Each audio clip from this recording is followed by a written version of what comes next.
Parece que yo creo que nos habíamos equivocado cuando intentamos que el médico aprendiera a identificar a todos los ofidios por su fenotipo, por sus características físicas y resulta que eso pues no es que esté mal, está bien, pero los ofidios no son tan iguales en todas partes y además no siempre acompañan al paciente, o sea que la gran mayoría de las veces la persona llega a un servicio de urgencias, pero el ofidio no llega con la persona. Y otras veces ni siquiera se sabe si fue un accidente ofídico. Entonces, es la clínica y esto lo que nos va a hacer pensar que si eso no es un accidente ofídico y si este tiene o no tiene envenenamiento. Entonces, básicamente, esa es como la misión de la charla de hoy, que no nos basemos solo en las características físicas del ofidio, sino en las manifestaciones clínicas de la intoxicación, si es que la tiene. Em, yo he visto, por ejemplo, ofidios en cajas, en frascos, y muchas veces de ellos hasta muertos, pero le hemos tenido pavor a moverlos, a desenroscarlos y a sacarlos y mirarlos y definitivamente observar, sí, María Fernanda, ¿qué le pasa a la siguiente? ¿Cómo son ellos? ¿Sí me entiendes? O sea, ¿qué características tienen? Entonces, ahorita hablamos de esta parte. Sin embargo, para recordar que el accidente ofídico en Colombia o aquí en la América Latina, debajo de México hacia abajo, es un poquito diferente al accidente ofídico que reportan las estadísticas de Norteamérica, porque a pesar de que son las mismas familias de ofidios, nosotros tenemos en prevalencia otros, otros géneros que ellos no, sí los tienen, pero no son los más prevalentes en las ofidiotoxicosis. Entonces, por ejemplo, para decir algo, nosotros de la familia Viperidae, que ahorita ya la vamos a explicar, no se angustien, tenemos al género botrópico como el más prevalente en Colombia. Y casi todos los accidentes ofídicos en Colombia son por este género. Y en los Estados Unidos son los crótalos como el accidente ofídico más prevalente. Entonces, ahí la cosa va a cambiar desde el punto de vista de la posibilidad de que Ofidio fue el que tuvo el accidente en una zona. Entonces, en el sur de los Estados Unidos, donde hay ofidios, y esto es diferente a la zona nuestra acá en Colombia. Nosotros además tenemos una geografía completamente diferente y los ofidios venenosos suelen estar en alturas menores a 2.500 metros. Sí hay ofidios en tierras frías y páramos, pero suelen ser no venenosos. Los ofidios venenosos suelen ser de tierras calientes y ojalá bien del trópico, bien de los ríos tropicales, bien de la cuenca de los ríos de acá nuestros, del Amazonas, de los ríos Magdalena, San Juan, etc. No son de las zonas altas cordilleras. Sin embargo, hay ofidios venenosos hasta los 2.500 metros. En Colombia, pues hay muchas familias, ¿sí? Desde el punto de vista taxonómico, se han encontrado 8 familias y 71 géneros y 272 especies. O sea, lo que es imposible para cualquier cabeza humana, ¿sí? Retener. Entonces yo lo que he hecho es como peluquear, ¿sí? Y decir, no, lo que a nosotros nos interesa son estas y estas especies y nada más. Entonces yo prefiero decir que en Colombia hay 2 familias, nada más que nos interesan a los médicos, que son la familia Viperidae y la familia Lapidae, y solo hay 9 géneros, ¿sí? De los cuales solo nos van a interesar 4. Eh, hay una familia, una especie marina, una serpiente que es venenosa y está en el Pacífico, en la zona de Gorgona y Malpelo, que están pues a no sé cuántas millas náuticas de Guapi, en el Pacífico, y es un ofidio que sí es venenoso, pero resulta que esas islas están abandonadas, nosotros no tenemos, bueno, Gorgona creo que la volvieron a abrir y tiene algunos visitantes, pero están en aguas profundas, no ha habido nunca ningún accidente ofídico reportado por esa especie marina, entonces yo pienso que no nos interesa desde el punto de vista médico porque nos vamos a comer. La siguiente. Entonces, nosotros vamos a identificar los ofidios por las características de su veneno y también vamos a mirar algunas características físicas, ¿no?, de los ofidios. Pero con respecto a las características del veneno, pues hay dos tipos de venenos. Hay un veneno que es hematológico, o sea, hematotóxico, que siempre va a producir una coagulopatía de consumo y terminan produciendo sangrados, ya sea en el sitio de la mordedura o sangrados locales, hematomas, penas sangrantes o sangrados a distancia, ¿no? Digamos, sangrados en la mucosa oral, nasal, sangrados de hematuria, hematemesis, hemoptisis o sangrados del sistema nervioso central. Algunos se considerarán sangrados mayores y otros se considerarán sangrados menores, dependiendo el sitio y la severidad del sangrado. Entonces, estos ofidios además tienen otras sustancias, unas proteínas y que son capaces de producir, por ejemplo, nefrotoxicidad. Hay nefrotoxinas, hay sustancias necrotizantes, ¿sí?, que dañan directamente el tejido, hay sustancias vasoactivas que van a disminuir la permeabilidad capilar y aumentan la permeabilidad capilar y aumentan pues obviamente la facilidad de formar edemas y hay otras proteínas que producen daño muscular y eso empeora la falla renal, por ejemplo. Pero en general, a pesar de estas cosas particulares de algunos de ellos, todos esos ofidios que producen intoxicación hematológica producen una alteración de la cascada de la coagulación y consumo de los factores de la coagulación y que eso se traduce finalmente en sangrados. Y hay otros ofidios que solo producen envenenamiento neurológico, o sea, neurotóxico. Entonces, la persona se empieza a paralizar y no tiene ninguna manifestación de otro tipo. Incluso no producen falla renal, no producen cambios locales, ni edema, ni casi nada localmente, pero sí producen parálisis. En el primer grupo de los hematotóxicos, pues vamos a mencionar, ahora vamos a ir más hacia la clasificación para que les quede más fácil. Mm, el Botros y la lachesis, son los que más producen alteraciones en los músculos y esto más alteran la cascada de la coagulación, así como los prótanos. Los neurotóxicos es el Micrurus, el principal género que produce este trastorno. Pero ahorita vamos a ver la clasificación verdadera que yo les traigo para que no nos preocupemos. La siguiente. Bueno, nosotros en Colombia, en el mundo reportan muchísimos accidentes ofídicos. Obviamente, el África tiene muchos más accidentes ofídicos que la América y a veces han reportado hasta 5.400.000 casos por año.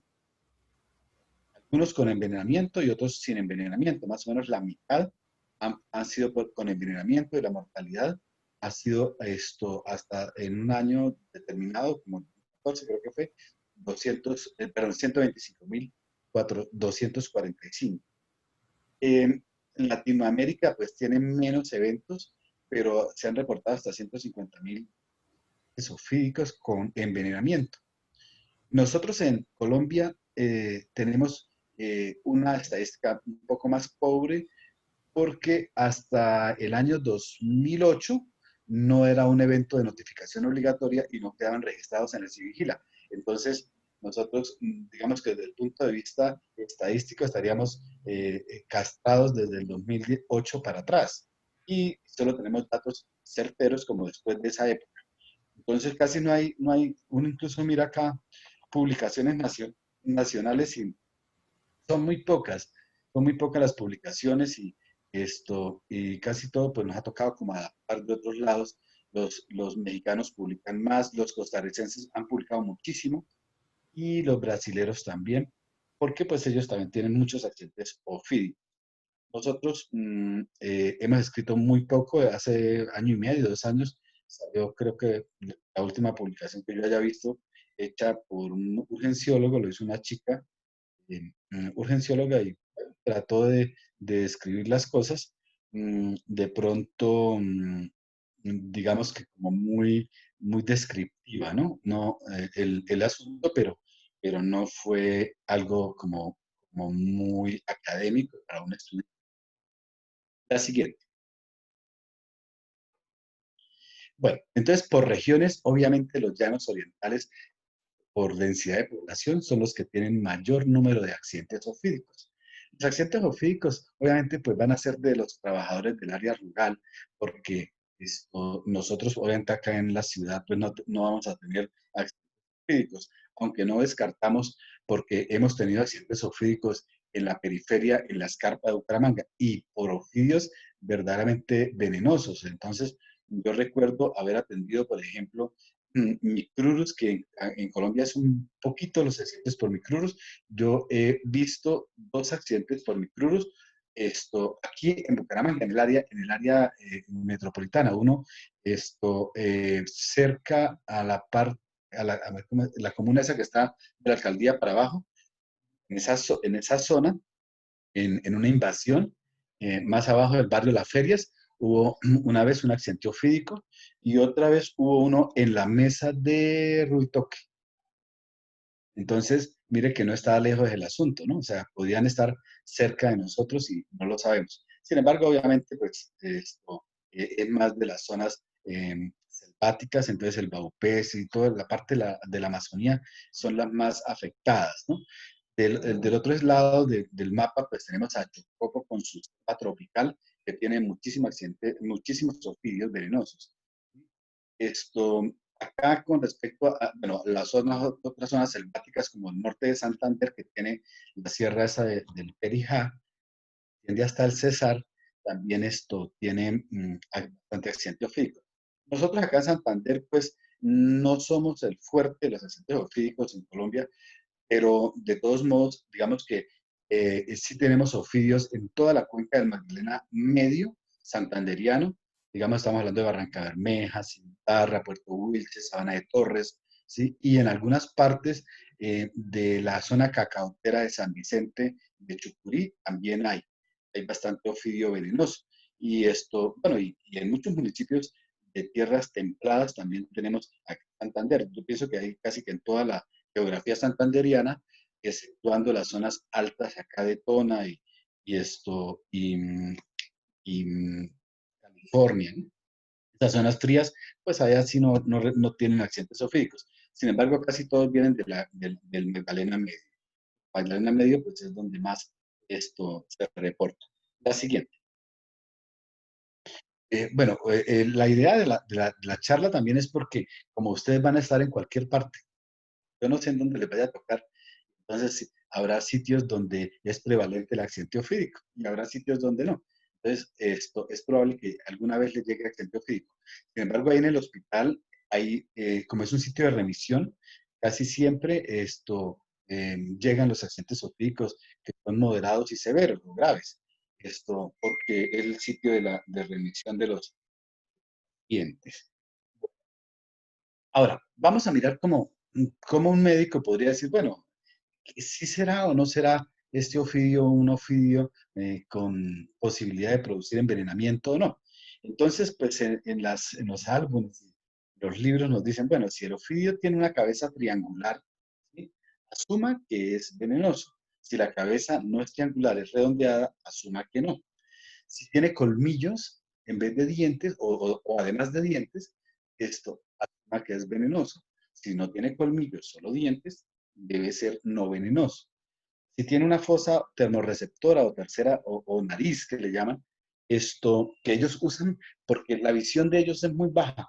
Entonces usan esa identificación de otros seres vivos a través de un termostato, ¿sí? Y entonces ellos van a ubicar el tamaño y la proximidad de ese ser vivo, esto, ese sensor que tienen que es la fosa termorreceptora que los humanos pues obviamente no tenemos. Nosotros el calor lo palpamos, pero tenemos que estar palpando con nuestras manos para saber si es caliente o no, pero no nos sirve como un sistema para advertir que hay otra persona o otro animal cerca de nosotros.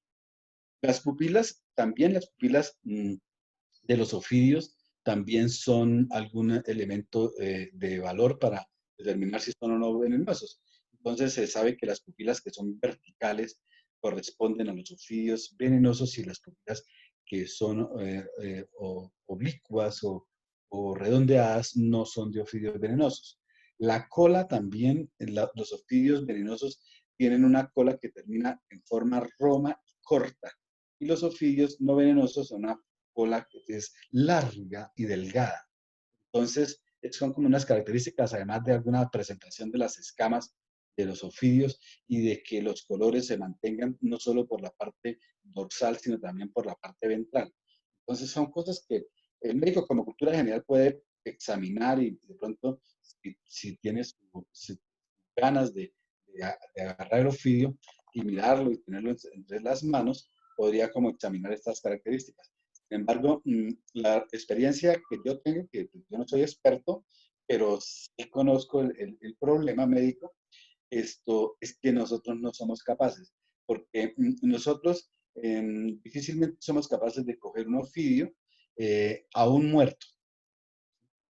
Una vez yo vi un ofidio en una caja, estaba muerto y a mí me parecía que no era, digamos, que un Botros áspero.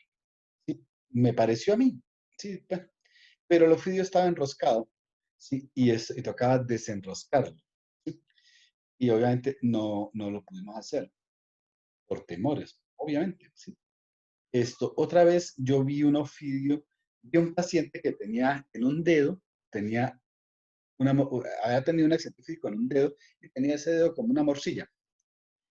Y entonces, bueno, no tenía como más manifestaciones y yo estaba como intrigado en saber si eso era una ofidiotoxicosis o no. Y le pregunté al paciente, un campesino, eso fue hace poco, tal vez este año, le dije y bueno, ¿y usted vio el ofidio? Y entonces él se llevó la mano al bolsillo y y sacó el ofidio del bolsillo del pantalón y me lo puso en la mano. Yo casi caigo de culo, pero no lo hice. Porque entonces me quedé quieto y era un ofidio pequeño, sí, o sea, y muerto, sí, pero obviamente la impresión, sí, de que a uno le pongan, más en la mano un ofidio, pues obviamente es complicado. Después ya me di cuenta que estaba muerto y ya lo pude mirar con más detenimiento y todo. Sin embargo, dije, bueno, ¿será que yo soy muy cobarde para los ofidios? Las otras personas reaccionan de una forma diferente. Entonces había un grupo de médicos hablando carreta cerca donde yo estaba. Ellos no sabían lo que yo estaba haciendo y cogí yo el ofidio y lo llevé en mis manos y estaban como, eran cuatro personas, cuatro médicos, estaban todos alrededor de un escritorio, estaban ahí al lado y yo cogí y lancé el ofidio sobre el escritorio. ¿Sí? Bueno, todos volaron hacia los lados, lo más suave fue el HP, ¿sí? Etcétera, etcétera. Y entonces, y yo le decía, está muerto, no va a pasar nada. Pero igual, la impresión fue muy alta y entonces me di cuenta que nosotros, por lo menos en ese estudio, me di cuenta de que no estábamos preparados. ¿Sí? Es un caso, ¿no? Que vale la pena como recalcarlo. Yo lo digo es porque tal vez algunas personas dicen, bueno, que conocen mucho del asunto, pero la verdad es que vemos, pero en los atlas. Además, yo he visto ofidios, me acuerdo del caso que les comentaba anteriormente, no de este, sino el anterior, que yo decía que no era, y finalmente sí era lo que el campesino me decía, y yo cercamente decía que no era. Y entonces, yo miraba el ofidio e incluso le tomé unas fotos y lo llevé a mirarlo, a compararlo con las fotos de un álbum, sí, de los que aparecen en Google, en imágenes, tal. Y resulta que el ofidio que el paciente traía era de San Vicente de Chucurí y tal vez él se adaptaba se mimetizaba con los árboles y eso del cacao y tenía unos colores mucho menos vivos que el Botrox de verdad. Y entonces no era un ofidio, digamos, de esos colores vivos como uno suele verlo. Entonces se me vino a mí a la cabeza que Hasta los ofidios ponen las mejores fotos, las publican, es como el Face de los ofidios. Entonces publican las mejores y en la vida real no son iguales, pueden ser diferentes. Entonces dije, claro, nosotros publicamos la foto donde quedamos bien y borramos las donde no quedamos bien. Sí, y parece que los ofidios hacen lo mismo, porque las que están en los álbumes no se parecen mucho a las de la vida real, o por lo menos los colores pueden cambiar, tal vez por la geografía del terreno y tal vez ellos tratan de mimetizarse basados en eso. La siguiente. Bueno, acá pues lo que ya hemos hablado, ¿no? De la cabeza triangular, de la pupila vertical, etcétera, que hace que un médico pueda como identificar a un ofidio venenoso de uno no venenoso. La siguiente. Bueno, ahora sí vamos a ver de qué es lo que tenemos que saber. Entonces, a ver, en resumen, yo creo que solo en Colombia a los médicos nos va a interesar estas dos familias. Hay ofidios venenosos y las familias van a ser dos las que nos interesan. Vamos a hablar de familias, de géneros y de especies y nombres vulgares. Entonces, las familias que nos interesan, del lado izquierdo está la familia Viperidae, que imagínate que corresponde al 98% de los accidentes ofídicos en Colombia. O sea, que un médico que no sepa nada de ofiotoxicosis, solo sepa que existen estas dos familias, de entrada le atina al 98% de los casos, ¿sí? Sin tener ni idea, y dice, no, es un ofidio venenoso de la familia Viperidae, ya, listo, y le atinó al 98%. Y de esos ofidios de la familia Viperidae, todos producen intoxicación hematotóxica, hematológica. Todos los. Yo escogí solo tres géneros porque a pesar de que hay dos más, no son prevalentes. Entonces, yo escogí el Botrox, sí, el Crotalus y el Lachesis, los géneros que más prevalencia tienen. Pero los tres tienen unas características clínicas muy diferentes. Pues vamos al primer caso, que sería el del Botrox. Nosotros tenemos el género botrópico y algunas especies como el Asper, el Atrox y el Furia. Son los más prevalentes. La gente le dice talla X o mapa, ¿no? Y son el 95% de esos accidentes ofídicos. O sea, casi todos caen ahí. O sea, es bastante, casi todos son de ese género, del botrópico. Ellos tienen unas manifestaciones por su veneno, clínicas que lo hacen muy particular. Bueno, todos van a producir localmente edema, dolor, a veces sangrado local, forman flictenas, forman necrosis, pueden producir cambios compartimentales en la extremidad, cuando es en una extremidad, y pueden producir a distancia falla renal, tienen nefrotoxinas, además de que producen mioglobinuria, que puede empeorar la falla renal, y producen fuga capilar e hipovolemia, que también puede empeorar la falla renal, y además producen sangrados, que también pueden empeorar la falla renal. Los sangrados pueden ser menores, como los sangrados locales, la epistaxis o el gingival, pero hay sangrados mayores que amenazan la vida, como son el sangrado del sistema central, sangrados, la hemoptisis, la hematemesis, la hematuria y la rectorragia. Entonces son sangrados que pueden amenazar la vida. Entonces, son como las manifestaciones de la mayor severidad que ellos nos pueden dar. Pero ellos no producen, además de lo que estamos hablando, no producen otro tipo de manifestación. Entonces, si lo comparamos con un accidente crotálico, entonces el accidente por Crotalus brudisus, que se conoce como cascabel, y así como cascabel vulgarmente porque tiene una terminación córnea en la cola enroscada, que suena y que ella lo usa para alertar su presencia a los demás depredadores y demás animales de la fauna donde ella vive. Entonces, ella hace su presencia avisando con su cascabel para que las demás personas respeten su territorio. Solo es el 2% de los accidentes oblicuos de esa familia viperidae, o sea, de ese 98%, solo el 2% corresponden a este género. Pero fíjate que produce lo mismo, exactamente lo mismo que acabamos de ver con el género botrópico. O sea, produce dolor, edema, sangrado local, fliquenas, necrosis, síndromes compartimentales en las extremidades, bueno, produce nefrotoxicidad, bueno, ambos, tanto el botrópico como este, se pueden infectar, infecciones polimicrobianas, esto produce sangrados a distancia menores o mayores. Y dependiendo pues la severidad de estas manifestaciones clínicas, uno podría clasificarlo en leve, moderado o grave. Pero la diferencia del accidente ofídico crotálico con el botrópico es que este produce unas manifestaciones, además neurológicas, que el otro no produce. ¿Y cuáles son? Él va a producir una parálisis de los pares craneanos. Entonces, y esa parálisis de los pares craneanos, un médico llamado Rosenfeld lo describió como las fasias de Rosenfeld.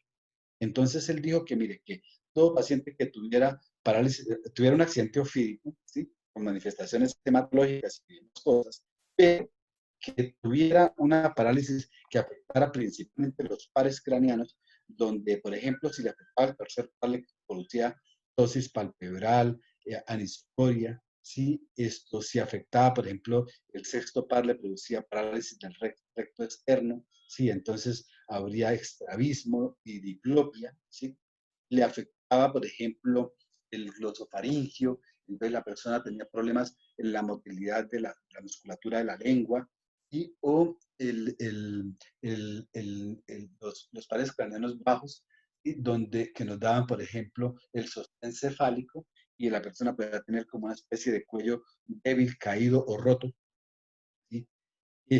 Y esos pacientes tenían como un trastorno, obviamente, de la infección por afección del glosofaringio, y ellos evitaban pues deglutir porque se iban a atorar y se iban a inclinar hacia adelante, iban a tratar de mantener la lengua lo más alejada de la faringe, o sea, iban a protruir la lengua para no atorarse con su propia lengua, y eso les daba pues un confort, ¿sí? Dentro pues, de la enfermedad, para no atorarse con su propia lengua y con su saliva.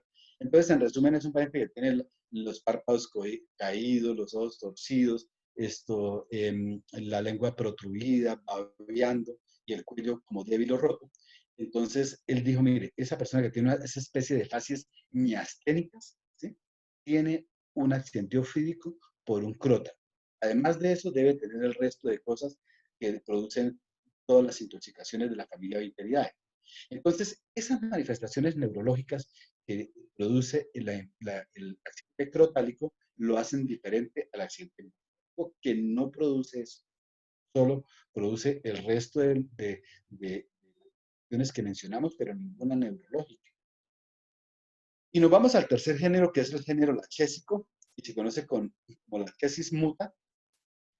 Es muta o muda, como la quieran llamar, es una serpiente que tiene la misma terminación córnea en la cola como la cascabel, pero no suena.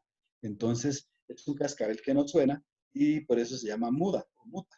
Y la gente la conoce como verrucosa. Representa solo el 1% de los accidentes ofídicos y tiene las mismas manifestaciones del accidente botrópico. Lo mismo. Y con sangrados, obviamente, pero se diferencia del botrópico y del crotálico porque ella produce una hiperestimulación del nervio vago, una hiperestimulación vagal que hace que el paciente tenga una palidez, una diaforesis, una, eh, una bradicardia o unas arritmias cardíacas graves, ¿sí? Desde bloqueos desde una disfunción sinusal hasta un bloqueo de alto grado y puede llevarlo al paro cardíaco. Entonces, tiene lo mismo que las otras, no tiene las manifestaciones de Rosenfeld del crotálico, pero tiene unas manifestaciones neurológicas diferentes que es relacionadas con la estimulación o hiperestimulación del nervio vago. Y eso le va a producir además distensión abdominal, a veces dolor abdominal o vómito, y las manifestaciones de las arritmias cardíacas, que es lo que más preocupa, y la presa ¿sí? muere en general por una arritmia cardíaca lenta. Entonces, todos los accidentes ofídicos de la familia Viperidae tienen manifestaciones comunes, como son las manifestaciones locales de dolor, de sangrado, de edema, flectema, necrosis y manifestaciones a distancia, falla renal, infección, etcétera. Pero se diferencian los unos de los otros porque el hipotrópico no tiene ninguna manifestación neurológica, el crotálico produce manifestaciones de parálisis de los pares craneanos y el lachésico hiperestimulación. También tiene una diferencia con respecto a la cantidad de veneno que son capaces de inocular. El accidente botrópico, el potros, a pesar de tener unos colmillos esto, bastante grandes, ¿sí?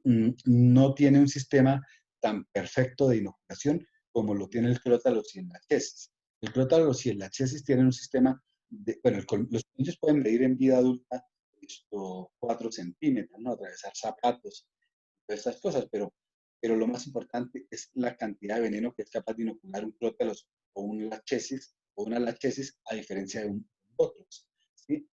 El botrópico y puede matar a una persona, etcétera, pero el veneno que inocula suele ser menor cuando se compara con el crotálico y el lachésico.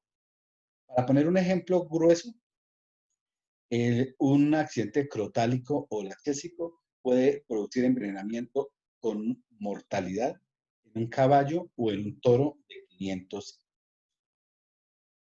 Entonces, a un humano, pues lo va a eliminar como 5 o 6 veces.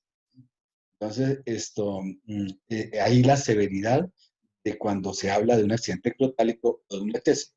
O sea, un accidente crotálico o lactésico siempre será grave basados en estas características de que inoculan una gran cantidad de veneno con mordedura. El botrópico se permite clasificar mejor entre leve, moderado y grave. Ahorita más adelante vamos a verlos un poquito más fácil desde el punto de vista clínico. Pero tener en la cabeza que todos los accidentes crotálicos, ¿sí? Y lachésicos son graves, ¿sí? Y requieren una alta dosis de suero antiofídico para poder neutralizar este veneno. Del lado de la derecha, solo tenemos, pues tenemos una familia que son los elápides. La familia Elapidae o elápides corresponden en Colombia solo al 2% de los accidentes ofídicos que se reportan anualmente en el Sivigila. Su género es el Micrurus y su nombre vulgar es la coral. Todos la conocen con varios nombres. La coral tal vez es el nombre más popular, pero le dicen también rabo de ají. Y bueno, el hecho está que ella tiene unos colores vivos que casi todos siempre tendrán rojo, amarillo, negro o blanco. Y que algunos tienen una secuencia muy particular. Por ejemplo, las venenosas suelen ser de una relación de rojo, amarillo, negro, amarillo. Anillos circunferenciales, tanto por la región dorsal como por la región ventral. Entonces, la mnemotecnia sería rana, rojo, amarillo, negro, amarillo. Pero el amarillo puede ser blanco también. Pero bueno, no hay que guiarnos solo por estos colores, por esta permutación de colores. Habrán algunas otras permutaciones que también han hecho o han causado envenenamiento en los pacientes.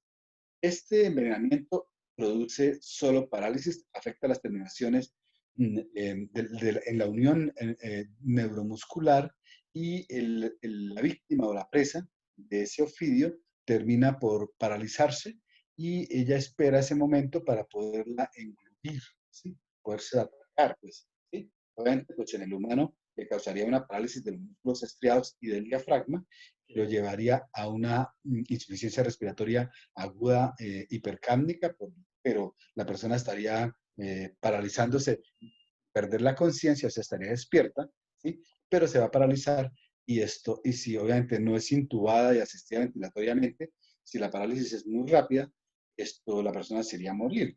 Pero obviamente si la intuban y la asisten ventilatoriamente con oxígeno y, bueno, y la bolsa máscara, pues la persona no se va a morir y podría acudir a cualquier centro donde tengamos antiofídico y esto pueda revertir la intoxicación o el veneno. Entonces, esa es la característica clínica. Entonces, mira que de todas las 8 familias o 9 que hay en Colombia, y de tantos géneros y todas las cosas, terminamos solo con 2 familias y 4 géneros, es lo que nos pasa.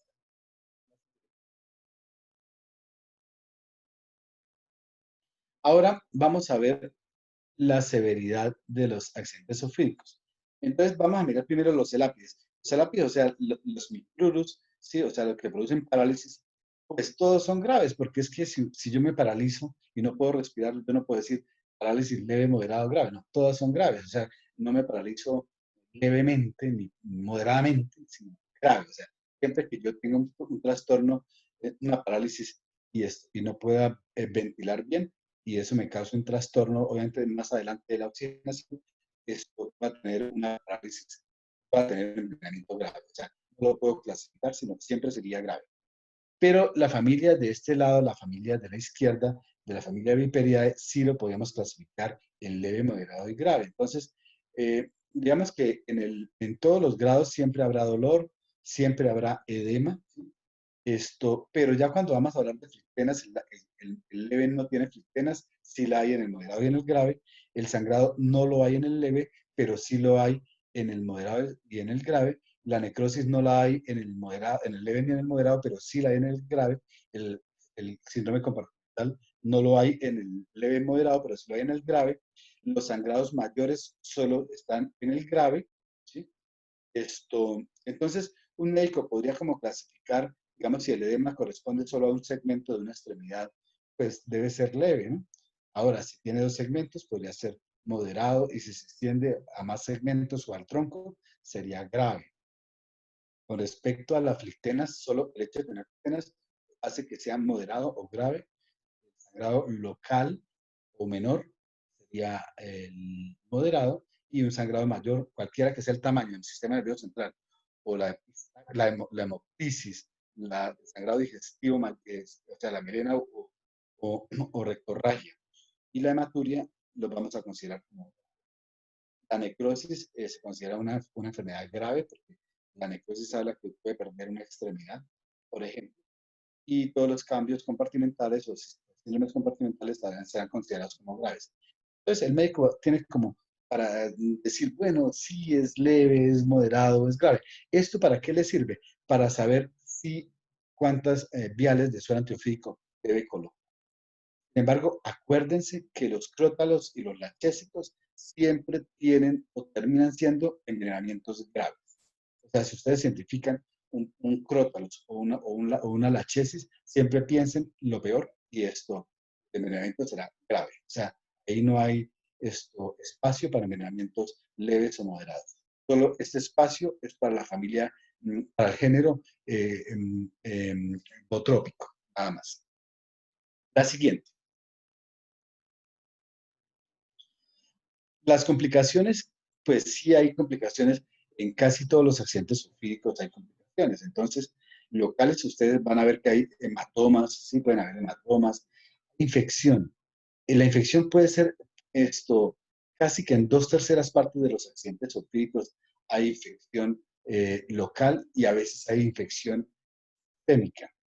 Con respecto a la infección, es una infección que es polimicrobiana, o sea, gram positivos, gram negativos y anaerobios, pero que hay un germen que es dentro de los gram negativos que es muy prevalente, que es la Morganella morgani. Entonces, lo menciono porque cuando elegimos el antibiótico, a veces tenemos que tener en la cabeza que muchas morganelas no son sensibles a los betalactámicos. Entonces, a veces escogemos como antibiótico ideal un betalactámico, pero no se nos escapa cubrir la Morganella morgani. Entonces, un médico tiene que escoger, dependiendo del nivel de complejidad, el antibiótico. Siempre en los primeros niveles, cuando no hay más, solo la penicilina cristalina podría ser el antibiótico de elección. Sin embargo, se le quedan por fuera algunos gram negativos. ¿Sí? Le va bien con los gram positivos, le va bien con los anaerobios cuando se usa altas dosis, pero se le quedan los gram negativos por fuera. En otro nivel, segundo nivel, tal vez la asociación de quinolonas con clindamicina puede ser una buena elección para cubrir todo el espectro, incluyendo la Morganella morgani, ¿sí? la ampicilina sulbactam no cubre muy bien la morganis sí cubre el resto de gérmenes gram positivos, gram negativos y anaerobios. Tendrían que mirar es, es solo con ella o asociarle a otro antibiótico. La necrosis, ya lo hemos mencionado, es una complicación local que puede ser grave, en el sentido que es grave porque pues, un dedo de una extremidad es algo grave y el síndrome complejo es algo que tenemos que tener presente. Y a distancia, pues obviamente la infección, como ya lo hemos mencionado, la insuficiencia renal es multifactorial porque no solo es porque hay nefrotoxina, sino que además puede ser prerrenal o de ambas formas y también agravada por la mioglobinuria, o sea, por todas estas sustancias de degradación muscular que se van a eliminar y que van a tapar el glomérulo, son las causas de la insuficiencia renal. Tal vez estos pacientes requieren buenos volúmenes de líquidos, buena hidratación para mantener gastos urinarios superiores a 1 mililitro por kilo hora. Y de esta forma, pues, disminuir la severidad de una falla renal o por mioglobinuria. Los sangrados mayores, hablo de hematemesis, melenas, hematuria, hemoptisis. El sangrado, no importa el tamaño, en el sistema nervioso central. Son complicaciones a distancia que debemos tener presente. Obviamente, se me había olvidado, tal vez se me pasó, cuando hablamos también de la severidad de la enfermedad, con, no manifesté los laboratorios. También es importante conocer, por ejemplo, que en el caso leve, los tiempos de la coagulación y el fibrinógeno están normales. En el caso moderado, están alterados, pero los podemos medir. El fibrinógeno estaría entre 200 y 300. Y en el caso grave, los tiempos son infinitos, no se pueden medir y el fibrinógeno está menor de 200. Sería como una forma por laboratorios también para clasificar la severidad. En los sitios donde a veces no hay laboratorio, eh, uno podría meter en un tubo de ensayo, sí lo hay, ¿sí? 10 centímetros de sangre del paciente, y agitarlo durante 10 minutos, y si forma coágulo, pues uno supone que el envenenamiento no es grave, pero si no forma coágulo, uno cree que el envenenamiento es grave. Entonces, en 10 minutos podría uno discernir entre un envenenamiento grave y uno no grave, puede ser moderado o leve, o no envenenamiento, pero digamos que sería una prueba como rápida para un médico para tener como un dato grueso del tipo de envenenamiento. Obviamente estamos hablando de la familia Viperidae. La familia de Lapidaes solo produce parálisis, no vamos a hacer este experimento con niños. Algunos pacientes por los sangrados y por la fuga capilar llegan al choque y entonces es una complicación también que se debe tener presente. Y obviamente las arritmias lentas y todos los bloqueos de alto grado se deben tener presentes en la intervención por la laches muta, ¿sí? Porque son complicaciones graves que pueden poner en riesgo la vida del paciente y que muchas veces las tenemos que manejar no solo con revertir la anticoagulación, sino medicamentos. La siguiente. Vamos a hablar del tratamiento. El tratamiento del accidente ofídico, hay que considerar muchas cosas, pero digamos que todos los accidentes ofídicos o todas las patologías graves, el ABC debe ser lo primero. O sea, si un paciente llega en insuficiencia respiratoria, pues habrá que intubarlo y después miramos qué fue lo que le pasó, ¿verdad? Entonces es como el mensaje, o sea, viendo el paciente, vamos a actuar. El ABC tiene que estar en la cabeza de todos nosotros. Cuando usen analgésicos, se recomienda usar analgésicos opioides. Se evitan los AINES por el deterioro de la función renal que se puede agravar con ellos. ¿Listo? Los líquidos parenterales deben ser parte del tratamiento en pacientes para proteger la función renal y para manejar la hipovolemia relativa que tienen por la fuga capilar. Los antibióticos, ya los dijimos, solo cuando hay infección local o sistémica se deben usar antibióticos, porque pues, no todos terminan con infección, aunque 2/3 terminan infectados. El toxoide tetánico es otro elemento que debemos tener en cuenta en la aplicación de los pacientes con sofídicos por la familia Viperidae. pero solo cuando se hayan revertido el envenenamiento, porque si no, vamos a causar es un hematoma en el sitio de la inyección. Sí, recuerden que los tiempos de la coagulación están alterados, o sea que el toxoide sí, pero es como de salida, no es de entrada, sino de salida. Ya, va a ir, ok, le ponemos toxoide de pánico.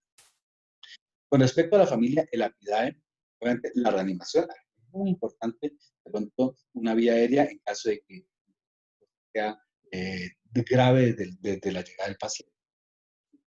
Obviamente el vigilar siempre el patrón motriz y ventilatorio del paciente y en caso de que se requiera intubarlo, debe hacerse porque a veces es más rápido sostenerlo con un tubo y asistencia ventilatoria que revertirle la imposición.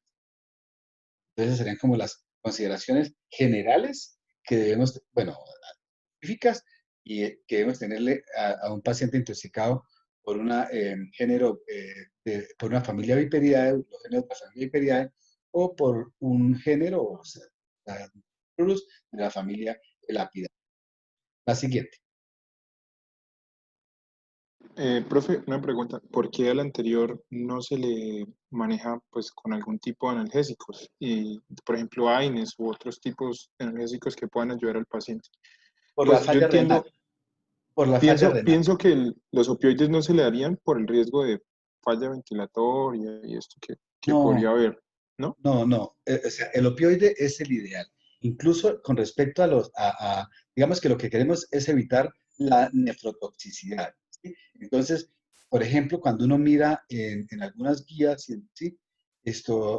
Los aminoglucósidos como antibióticos pueden ser muy buenos cubriendo el espectro de gérmenes negativos, pero deterioran la función renal. Entonces, también se tratan de evitar.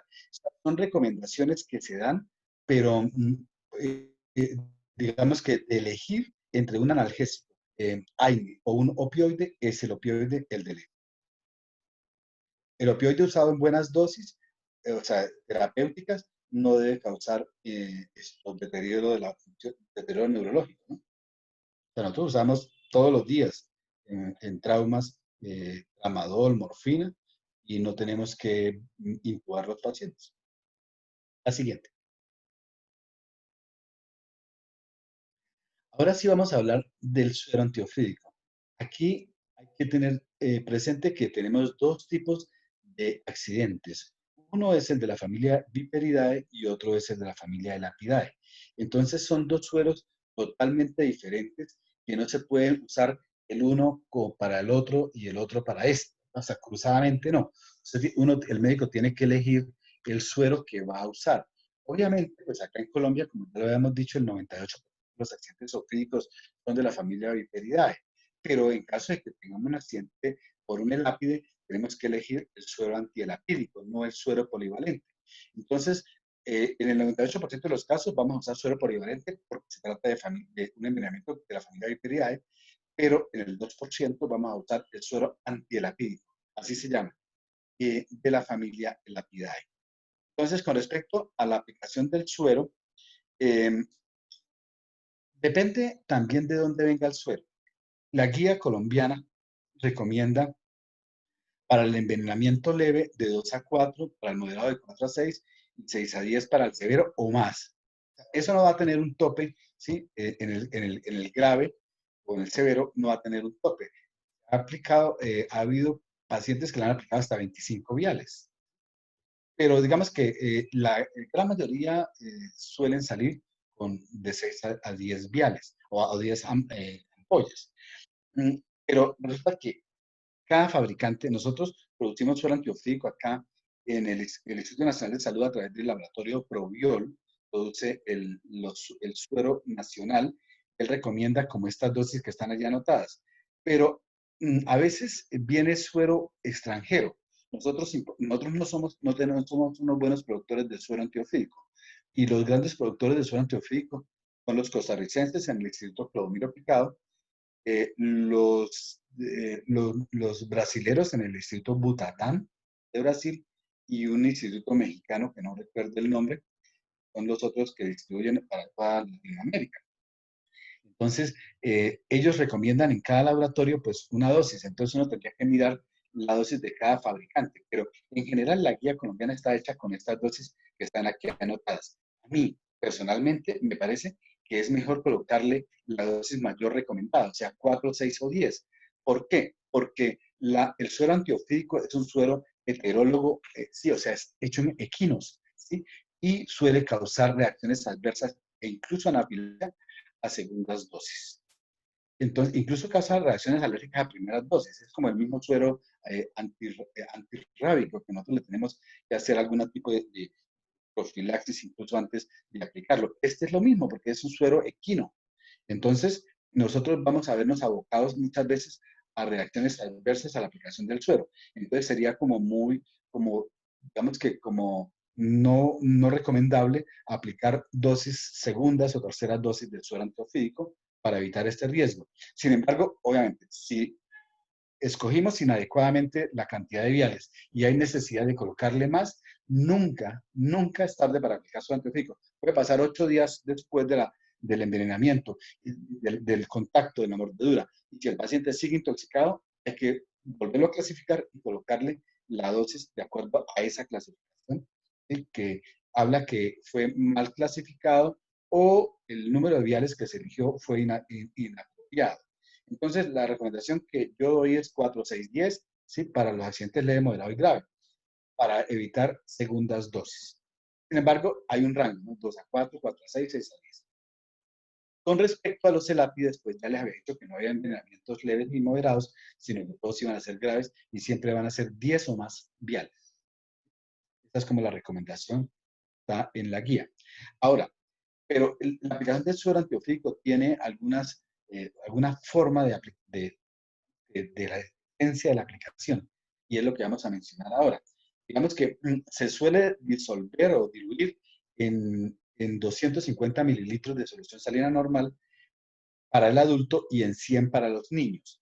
La cantidad de ampollas es igual para niños y para adultos dependiendo de la clasificación, porque el ofidio no discrimina en que este es un niño y le voy a inyectar menos suero que el otro que es más grande. O sea, el ofidio va con toda depende del envenenamiento que le cause al niño o al adulto que el médico va a clasificar. O sea, el número de viales que le debe aplicar. No es porque el niño es menos, como estamos acostumbrados en otros medicamentos, que es por kilo, sino aquí es dependiendo la intoxicación que tenga.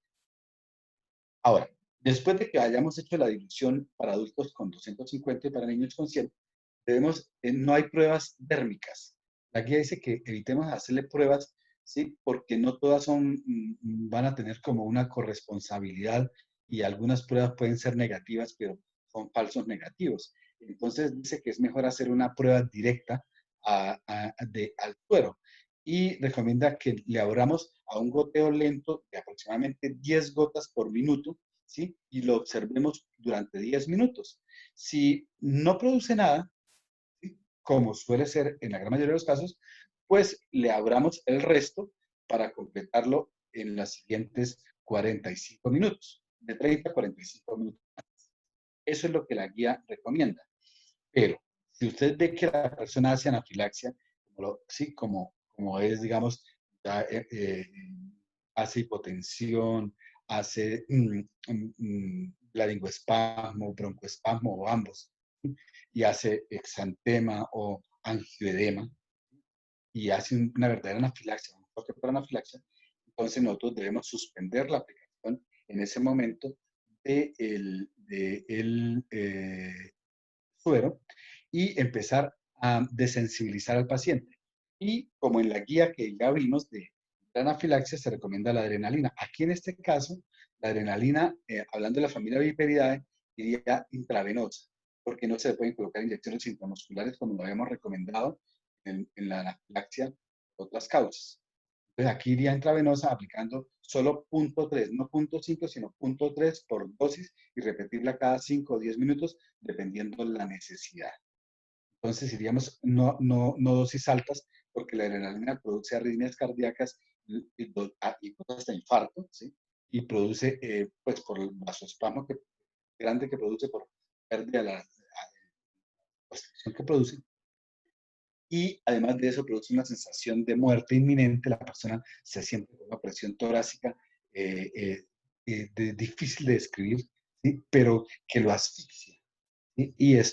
Y entonces para evitar esta reacción se usan dosis más bajas, las que usamos en forma intramuscular. Entonces se usa 0.3 miligramos por dosis y la cual se puede repetir. Obviamente el paciente se le debe reanimar también con cristeroides y también se pueden usar otros elementos, como habíamos dicho nuevamente en la charla anterior de anafilaxia, broncodilatadores. También podríamos usar histamínicos para el confort del prurito y podríamos usar esteroides para evitar las reacciones bifásicas. Tal vez no nos sirva inicialmente, pero sí para una reacción alérgica tardía o bifásica nos podrían servir los esteroides. Pero el pilar del tratamiento sigue siendo la adrenalina. Líquidos, oxígeno, adrenalina, adrenalina, líquidos, oxígeno, betamiméticos, antihistamínicos y esteroides. Sería como el manejo de esto.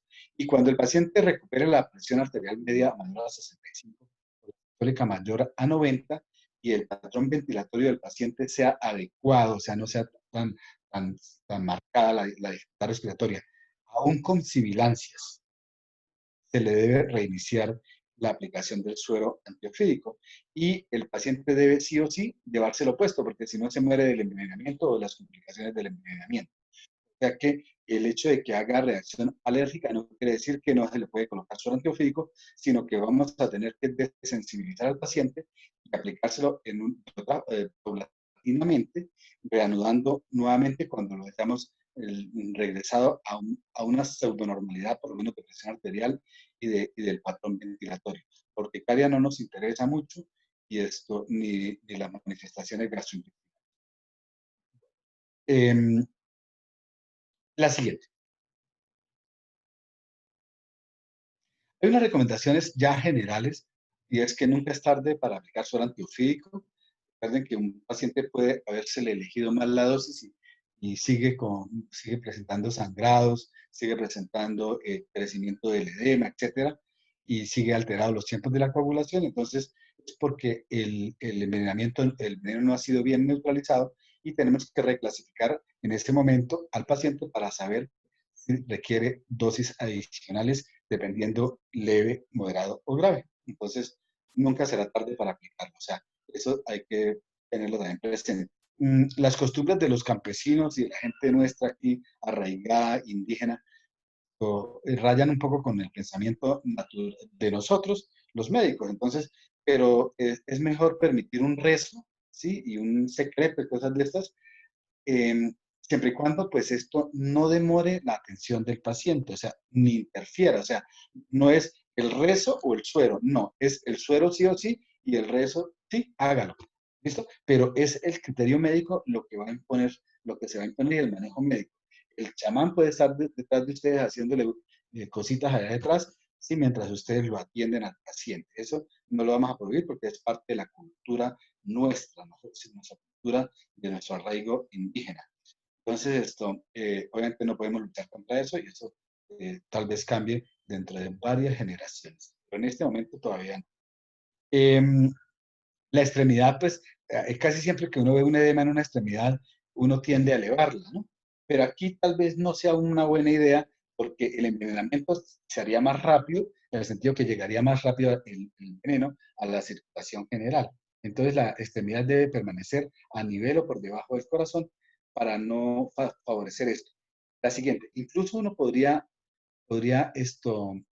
inmovilizar la extremidad para que la persona no haga movimientos de la mano, de la pierna, y porque la contracción muscular también favorece el retorno venoso. Entonces, uno podría inmovilizar con cartones la extremidad para que la persona no la mueva, por lo menos mientras le estamos aplicando el suero, o por lo menos mientras corregimos el entrenamiento. También se recomienda lavar la herida vigorosamente, no importa que no se tenga clorexidina, cosas de esas, usted la puede lavar con cualquier jabón que tenga y obviamente si tiene clorexidina o yodopovidona, pues lo va a hacer con eso. ¿Sí? Porque cuando es temprano la mordedura, por lo menos en la primera hora, el suero, el veneno puede estar aún en la parte superficial. El veneno, recuerde que tiene unas hialuronidasas que atraviesan los tejidos y entonces el que queda afuera lo podemos remover con lavado vigoroso con agua y jabón, ¿sí? Y evitamos que el envenenamiento aumente. No se recomienda, obviamente, succionar la herida por el riesgo biológico, infección y contaminación de la persona que lo hace, pero sí se puede en la primera hora del accidente ofídico exprimir la herida para eliminar aquel poco veneno que puede haber quedado en la mordedura, en el sitio donde se inoculó. Y finalmente, no ponerle hielo, porque el hielo aumenta la posibilidad de la necrosis o la necrosis. Esto se ve favorecida cuando hay mayor vasoespasmo, obviamente. Entonces, uno tiende a colocarle hielo a todos los hematomas y cosas así, pies hinchados, y tal vez no sea una buena idea. Entonces, son cosas que tal vez tengamos que saber para que no caer en ese error. La siguiente, creo que esta es la última. Entonces, si tienen preguntas.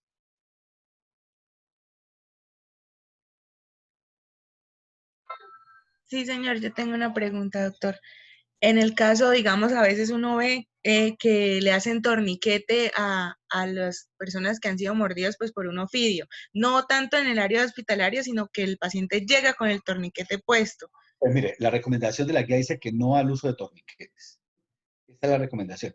Pero digamos que si le llega a un centro de atención médica donde tienen suero antiofídico que el paciente requiere, entonces dice, pues ya lo tiene puesto, ya por 10 minutos, no se afane en retirarlo. Afanes en iniciar la infusión del suero y se recomienda mantener el torniquete hasta que se inicia la infusión del suero. Entonces dice, en ese momento es el momento de soltarlo. Ah, listo, gracias, doctor.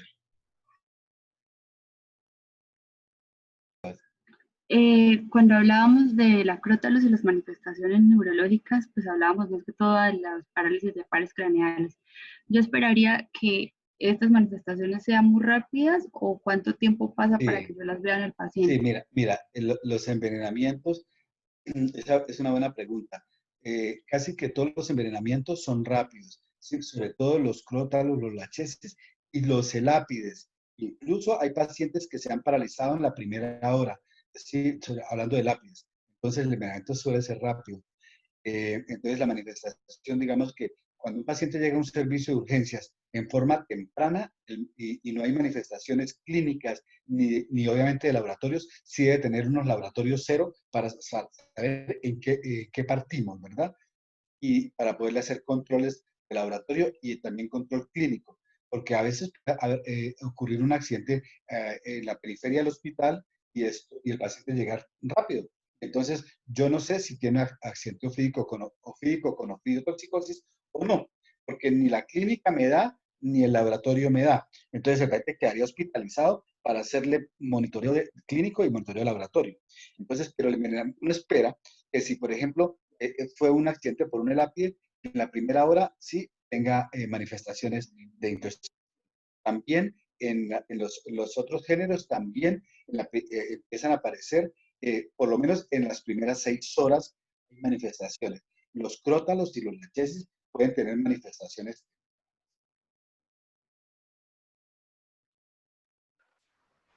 Doctor, qué pena, tengo una pregunta, es que, bueno, no sé si no entendí bien, ¿no? Cuando uno está pasando lo de, pues, los viales, ¿cuánto tiempo es que más o menos espera uno en que el paciente como dé una respuesta al ¿Anafiláctica? tratamiento? Mire, No, y, al tratamiento. sí, Bueno, esa es y una también buena lo de pregunta. anafilaxis. Esa es una buena pregunta.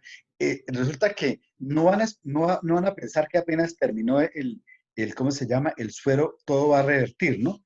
Casi siempre esto se deben monitorear, ¿sí? Los tiempos de la coagulación y el fibrinogen y la clínica del paciente, esto por 24 horas.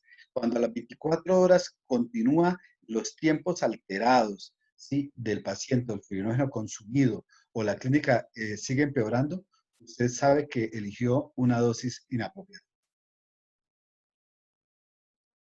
Ah, listo, y entonces ahí decido Lo, aumentarle la dosis. lo vuelve a clasificar. ¿Cómo sería la clasificación ahora? Leve, moderado, grave. Y le aplica la dosis de leve, moderado, grave. Ah, listo. Entonces hay que esperar 24 horas, revisarlo durante Sí, 24 no, horas. de entrada, sí, eso no va a revertir tan rápido. Por eso sí es bueno escoger bien la dosis, ¿sí? Del número de viales para no equivocarse. Yo siempre recomiendo, digamos que esto de dos a mí no me gusta porque dice, pero dos para después colocarle otros dos, ¿sí? Entonces, se debe colocar la dosis, digamos que la anafilaxia es a un vial o a 4 o a 10 o a 20, ¿sí? Entonces yo no saco nada con ponerle poquito, ¿sí? Porque la anafilaxia es igual a 1 o a 10 o a 20. Y entonces escoja la mayor dosis, es lo que yo recomiendo, ¿sí? De acuerdo a cómo lo ha clasificado. Si por error, bueno, no por error, pero digamos, bajo esa idea, yo le pongo más viales de los recomendados al paciente, ¿habría algún problema? Pues no, desde el punto de vista, no, desde el punto de vista de anafilaxia no, porque la anafilaxia va a ser solo ¿cómo se llama? Como Para, idiosincrática, o sea, no tiene... sí, sí, exacto. Y se relaciona no con la cantidad, sino con el producto. Entonces ahí no vamos a tener ese tipo de problemas. Entonces tal vez no le va a causar daño, ¿sí? Pero no quiere decir que a todos le vamos a colocar entonces 10, ¿sí? Porque sería como la pregunta, ¿por qué no le ponen 10 a todos? No. Sí, hay un protocolo y ese es el que tenemos que seguir y hay que clasificar bien el paciente.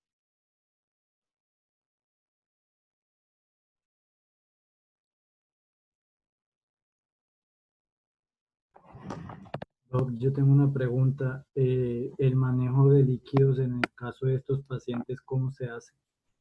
Mira, pues lo que nosotros queremos es que el paciente no tenga hipotensión, ¿sí? Y que el paciente tenga un gasto urinario de 1 mililitro por kilo por hora, ¿sí? Eso es lo que pretendemos, para que proteger el riñón. Y si el paciente, ya sea por la aplicación del suero, se hipotensiona, podemos usar lo mismo que en choque, 10 a 20 mililitros por kilo, ¿sí? Y mirar la respuesta.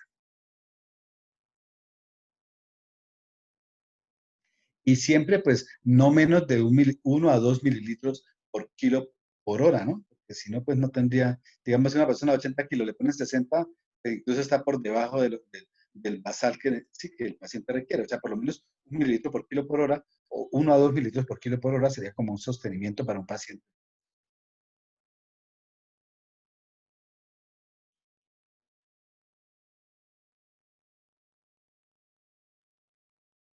¿Más preguntas? Bueno, este es un tema verdaderamente como interesante, bastante apasionante y que de pronto no lo hemos tocado antes, ¿no?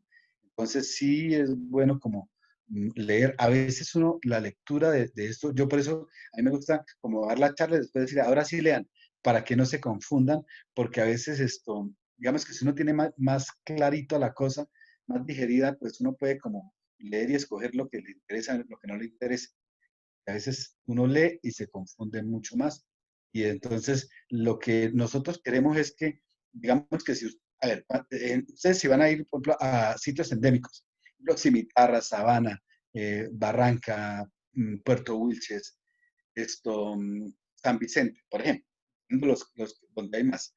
Esto ya suelen manejar relativamente bien la intoxicación por ofidios. ¿Sí? Y los manejan bien, porque ellos tienen más experiencia, ven más casos. A veces esa sofisma de que remítalo, sí, llega a una clínica donde el internista hacía un año o más no había visto un ofidio, no había visto un accidente ofídico. Y ellos ven en los pueblos más accidentes, ven todas las semanas. Entonces, pues, obviamente, ¿dónde está mejor? Donde tienen más experiencia, ¿sí? Donde han tenido más complicaciones, ¿sí? Entonces, a veces se afanan por remitir, pero en estas zonas endémicas, créanme que hay bastante experiencia y los médicos de esas zonas eh, saben, por lo menos, identificar un accidente ofídico y le tienen poco temor a colocar el suero antiofídico. Lo que yo sí les pido es la dosis debe ser la que dice la guía y que no sean dosis inferiores. O sea, es mejor iniciar un tratamiento en un primer nivel que iniciar una remisión. Ese sería como el mensaje. Profe, a las líneas que hay disponibles, ¿cómo funciona eso de las líneas que tiene como el instituto y ¿De eso? toxicología o las líneas para conseguir el suero? Ambas, ambas. Porque digamos, no en todos lados La vamos de a tener. toxicología es la misma, pero es que volvemos a lo mismo. Digamos que en una línea de toxicología, ¿sí? Cuando ustedes llaman, muchas veces contesta una secretaria, ¿sí? Que tiene un CARDES. Y entonces dice accidente ofídico y empieza, ¿por qué familia? ¿Por qué género? Y entonces le va a decir, hágale cuadro hemático de boom, creatinina, uroanálisis, tiempo de la coagulación, fibrinógeno, vale. Le va a dar una batería de exámenes. ¿Listo? Ok. Le va a decir, tiene que tener una vena canalizada. Usted ya la tenía canalizada. Debe, si lo ve con insuficiencia respiratoria, dificultad respiratoria, póngale oxígeno, usted ya le tenía oxígeno. Tiene que ponerle suero antiofídico si la calificación es leve, póngale esto y esto y esto. O sea, la ayuda es nada. La ayuda que usted va a tener es la ayuda que en este momento tiene. O sea, lo que usted sabe. Es más importante tal vez saber dónde conseguir los sueros, ¿sí? Porque en general, en las zonas endémicas sí hay suero polivalente, ¿sí? Pero muchas veces no tienen suero antielapídico. Aquí el batallón, el CRU y la Cruz Roja, ¿sí? Suelen tener suero antielapídico, porque a veces no se consigue y lo tienen restringido porque es un suero importado. Los accidentes pues son relativamente menos numerosos que el de la familia Viperidae, entonces que el polivalente. Entonces ellos no importan grandes cantidades de ese suero, sino pocas cantidades, pero en las zonas endémicas suelen tener sobre todo en instituciones de este tipo, aquí en Bucaramanga. Digamos, hace una semana en una clínica hubo un accidente ofídico y se creyó que era por un lápide y fue el que aportó los, los sueros, porque no habían en la clínica. Las clínicas no tienen esto. El hospital universitario suele tener 10 viales de suero antiofídico polivalente y 10 viales de antielapídico, pero yo he visto casos allá donde el antielapídico lo hemos tenido que traer de afuera, hemos tenido que mandar la ambulancia a traerlo del CRU o de la Cruz Roja o del batallón para el hospital. También ha pasado, porque la existencia se acaba.